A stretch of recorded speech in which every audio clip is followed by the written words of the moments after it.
La compagnie de radiodiffusion là-bas, la Russie, et la compagnie de télévision Pool présentent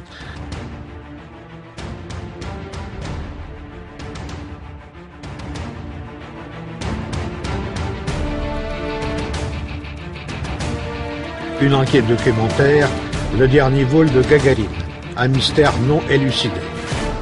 Si cette enquête se poursuit depuis 43 ans, c'est parce qu'aucun communiqué officiel n'a été publié pendant tout ce temps pour ne rien dire des données collectées en 68.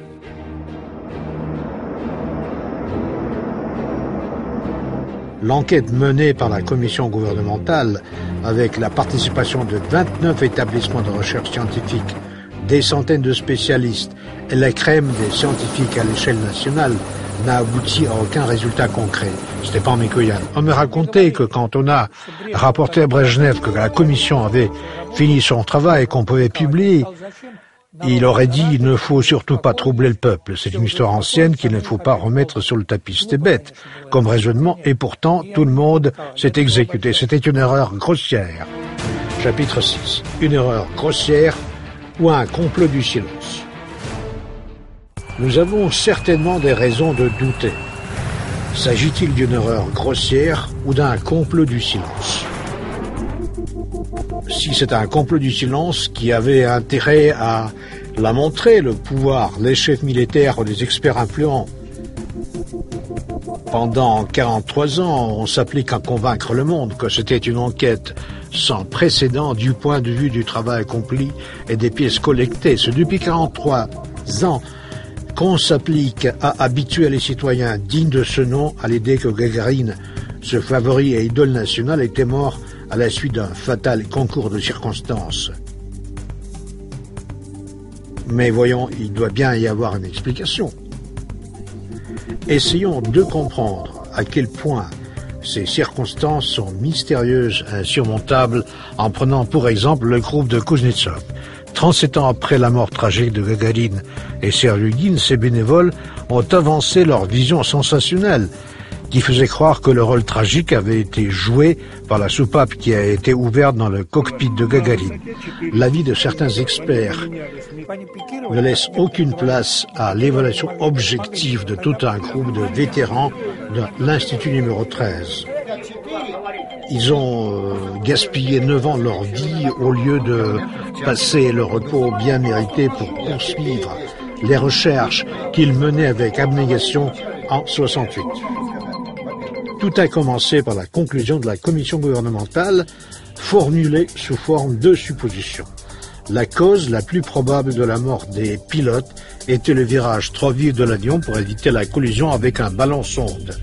La cause moins probable aurait pu être le décrochage de l'avion sur la lisière supérieure des nuages. Dans ces conditions, la mort des pilotes a dû résulter d'un cabrage violent et d'une perte de contrôle dans les conditions météo difficiles.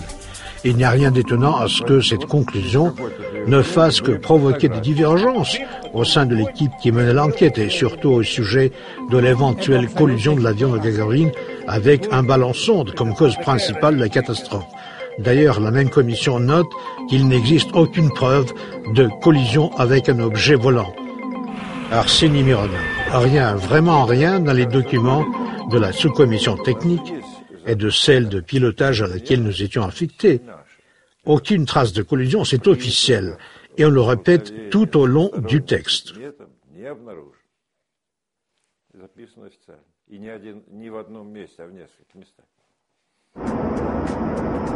Les experts démentent catégoriquement la deuxième cause probable, qui est le dérapage de l'avion sur la lisière supérieure des nuages, et la référence aux mauvaises conditions météo.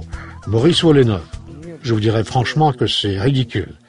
C'était à plein jour et il n'y avait pas de perte visuelle quand il faut faire très attention. Nous avons volé des milliers de fois à cette altitude. C'est pas sorcier du tout. Il s'agit des vols simples, dans les conditions normales. C'est vraiment un vol simple. Il existe cependant un détail important. Au dire des experts qui travaillaient dans les différents groupes et des spécialistes associés à ce travail, aucun d'eux n'était initié aux conclusions globales. Arseny Mironov, on nous l'a jamais montré. Il y avait des tentatives de nous informer des conclusions générales, mais elles échouaient régulièrement. On nous empêchait même de nous retrouver dans le cadre des sous-commissions. Faut-il s'étonner dès lors que même les experts les plus chevronnés restent depuis 23 ans divisés sur certaines questions de principe. Par exemple, le rapport de la sous-commission de pilotage précise que la trajectoire de chute de l'avion, calculée par les experts, ne peut être expliquée par aucune action consciente de l'équipage. Cela signifie que Gagarine et Seryugin ne contrôlaient plus l'avion en piqué et étaient sans connaissance au moment du crash. Par exemple, le rapport de la sous-commission de pilotage précise que la trajectoire de l'avion, au moment de sa chute, ne peut être expliquée par aucune action consciente de l'équipage. Cela signifie que Gagarine et Seryugin ne contrôlaient plus l'avion en piqué et étaient sans connaissance au moment du crash. S'ils étaient conscients, s'ils voulaient contrôler leur action, cela montrerait que l'avion fonctionnait normalement jusqu'au but. Pourtant, un autre expert, Alexei Leonov, est convaincu que Gagarine et Seryugin ont lutté jusqu'au bout, en essayant de redresser l'avion. Ils n'ont pas eu le temps. Ils étaient en parfaite forme physique, ce qui est démontré par la présence des divers éléments dans le sang. Par conséquent, ils luttaient jusqu'au bout. Le rapport de la sous-commission médicale dit à ce sujet que l'attitude dans laquelle se trouvaient les pilotes a été déterminée indirectement d'après la position des bras et des jambes. En même temps, les experts n'ont pas pu déterminer l'état de l'équipage au moment de la catastrophe.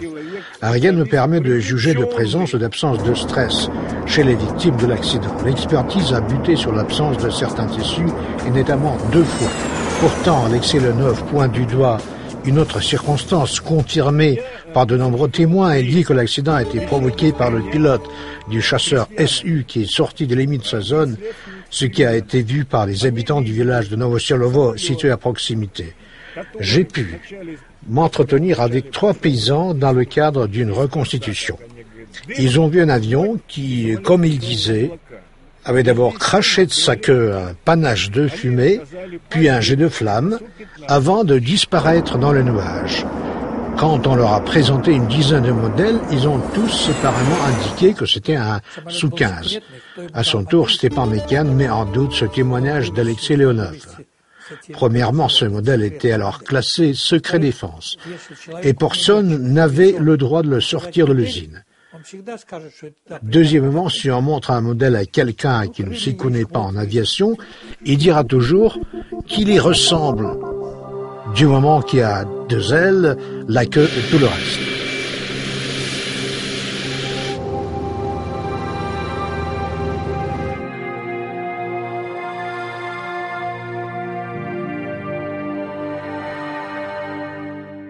Я слышал взрыв, и через 1,5 секунды сверхзвук. То есть 2 события произошли одновременно. А когда через 25 лет я поднял свои документы, я не узнал то, что я написал. И график, который я чертил, там не 1,5-2 секунды, а 15-20 секунд. Это значит, эти 2 события размещены на расстоянии 70 километров минимум, и друг к другу никакого отношения не имеют. Все, это отбрасывается версия. Но я-то слышал, и вся моя группа слышала. Un autre enquêteur, Arseny Mironov de l'Institut Gromov, pense que l'accident aurait pu être provoqué par le Mi-15 d'instruction piloté par Andreev.